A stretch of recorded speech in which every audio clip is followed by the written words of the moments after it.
All right, everyone. Now Florida's redistricting map has been shot down by the circuit court there. The judge's name, his last name is Marsh. And I was like, oh, the swamp. How very funny. Coincidental. Mimetic even. Yes, originally the Congress there had put forth a redistricting plan. Ron Desantis decided to create his own, which effectively tinkers with the district some and possibly to the disadvantage of a particular Democrat. And they happen to be black, and that's really why this suit went through in the first place. If they were trying to take some white Democratic politician in Florida and knock them out with redistricting, all of a sudden there wouldn't have been a court case. No, then the map is perfectly fine. Just all the Dems have to do now to get the courts to always side with them is make sure that all of their nominees are, not a whiter shade of pale, I suppose. It'd be hard since most of their moneyed interests are white suburban liberals and then live in penthouses or trust fund gated communities, but I digress. On this one, I have to side with Ron DeSantis, although I will say that it's funny because you control the legislature completely with the GOP and you sort of snubbed them and put forth your own map because of animus against a particular member of Congress. But I side with them anyway. The concept that because the politician happens to be a black individual, that the map magically becomes racist, that wasn't really the sum and substance of the Supreme Court's decision allowing judges to continue weighing in on districting maps. Of course, we had that case earlier this year, and they sided generally with the concept that, yes, the courts do have an ability to generally purview redistricting maps. I would point out that it's kind of a blunted effect, and there's a reason why. They can simply resubmit the districting maps over and over and over again, refuse to even bother putting up a legal defense while the maps stand while they're in action until that filing is made, and force the liberals to continuously file lawsuits taking their staff and so forth off campaign trails and shit.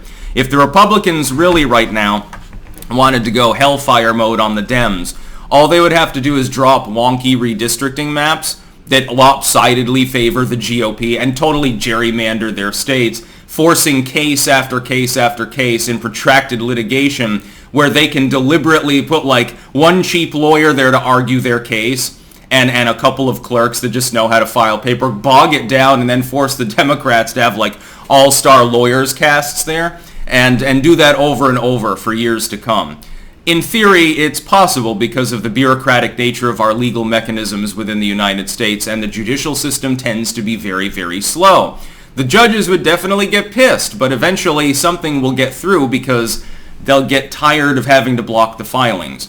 So while it's kind of a snub to your own GOP-led legislature to say, no, this is the map we're using and I'll veto any other, you're threatening to veto a map submitted by other Republicans. That's not necessarily the greatest idea from DeSantis. But the general notion is fully proper. I have to defend DeSantis on this one.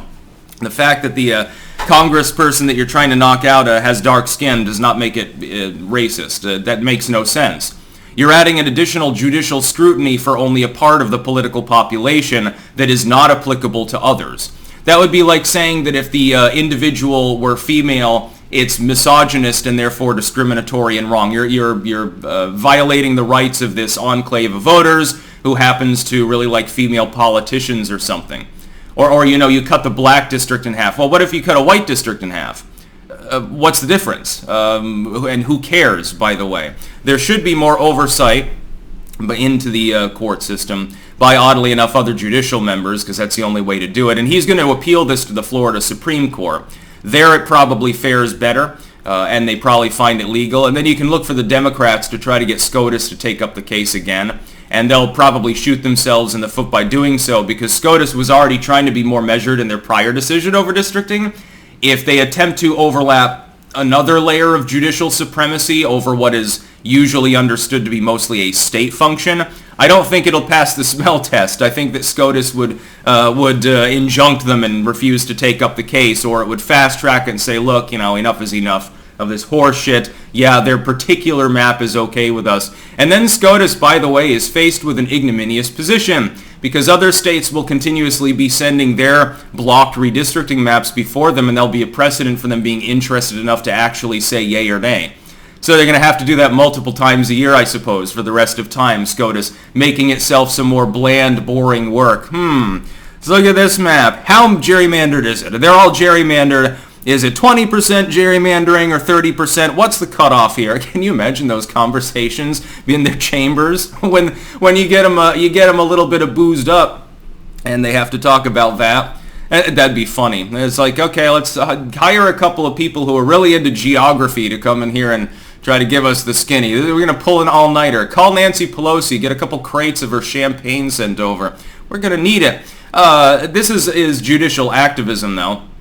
Looking at the map, the idea of parsing one single district at the hazard of one individual losing their job, which is done all the time by both parties, I would know anyway, in various states. Some states are continuously gerrymandered. Others, the districts make a little more sense. By the way, things are gerrymandered for local elections, too. Look at what they did to Burlington, Vermont, for example, or I don't know if they passed it, or at least they're trying at the moment. They're trying to gerrymander Burlington and gouge out a huge center of the city in order to redistrict that for municipal purposes. Rutland's probably gerrymandered. I wouldn't put it past them. Anyway, the activist judge in this case ought to be ashamed of himself. Ron DeSantis finally has a decent idea that does pass muster, and it ends up blocked. You know, when he does something that's deranged, he doesn't get as much ire, but now they're calling him racist for drawing up his own map. No, again, it's just a lack of strategic patience and strategic awareness. You don't threaten to veto your own party's fucking map that it drew up. Obviously, a majority of your GOP in Florida, which is pretty beefy, there's a lot of them, was perfectly comfortable with a map that wouldn't have gotten challenged. DeSantis, I guess, has something personal against this individual and thought it was a strategic win for him. Again, it could become another protracted court case for absolutely no reason, but I can find no fault in DeSantis on the basic premise itself. It's just, again, you're kind of snubbing your own GOP, and I'm sure that they're not terribly happy about that. He's done that actually several times as governor, and some people applaud him greatly for this, and others are get upset at him. It sort of depends on the constituency. It also depends on who's fronting things. If it's a really popular member of the legislature, like an 80% support or something, you're more reluctant to fuck with them than if it's someone who won their last election by a point. This is just, again, political strategy. Something that I don't know Ron DeSantis really prefers to keep in mind, which explains his current presidential polling. That's about all. Peace out.